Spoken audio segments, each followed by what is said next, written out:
YS Jaganmohan Reddy గవర్నమెంట్లో 2019-24 మధ్య జరిగిన లిక్కర్ స్కామ్ ఒక అంతర్జాతీయ స్థాయి స్కామ్. బహుశా దేశంలో ఏ దేశంలో అయినా 1,30,000 కోట్లు only cash transaction, no digital payment, no cheque payment or PhonePe, only cash.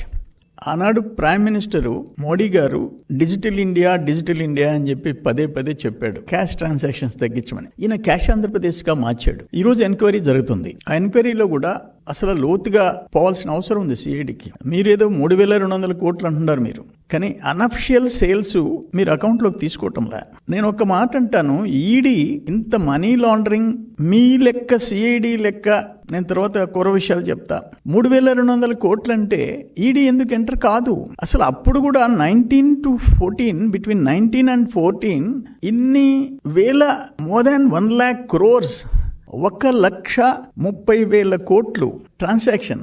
దానికి అసలు అప్పుడు ఎందుకు క్వశ్చన్ చేయలేదు సిబిఐ కానీ ఈడీ కానీ? ఇప్పుడు కూడా సిఐడి ఎంక్వైరీ చేస్తుంది, క్లియర్గా సమాచారం బయటకు వస్తుంది, ఎవిడెన్స్.